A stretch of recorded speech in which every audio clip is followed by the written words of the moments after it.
Welcome to Modern Church Leader, a short daily show to help you grow your church, be more effective and efficient, and powerful for the kingdom of God. When looking for a potential new church website, it is so important to demo that software to make sure that it's going to be as easy to use as you hope it is. And so I want to give you 6 tips on how you can, what to look for when demoing it. So the first one is, does it have a simple interface? And with that, I mean that it's not cluttered. This is the interface you're going to be looking at for years to come with your new website. And so does it actually, is it easy on the eyes? Did they not put too many things on there so that all of a sudden it gets really confusing? And again, it's not about necessarily just you, but our other volunteers or staff members in your church going to be easily able to come in and make the changes they want to. So we're looking for simplicity over complexity. The second one is it needs to be intuitive.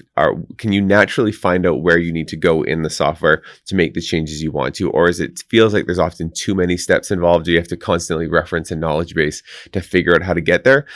Those little bits of confusion are just going to cause a lot of pain for people over the years. So we want to make sure it's easy to use and just intuitive the way you'd hope it would be.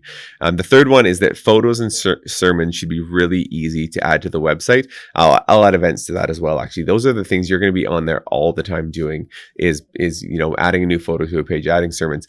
A lot of poor software can make those steps quite complex, where there's different software you need to use to upload a sermon file, or just these different kind of unnecessary steps I'd call them. And so we want to make sure those things are really simple to do. So in demoing it, say, hey, where do I go to do that? And can I do it easily?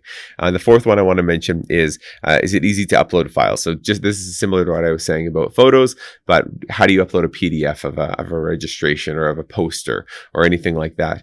Are those steps really easy to do? Because again, if they're complicated, that's something you're going to have to do pretty often. So you don't want it to be challenging. And next one's a big one, is you don't want to have to do code.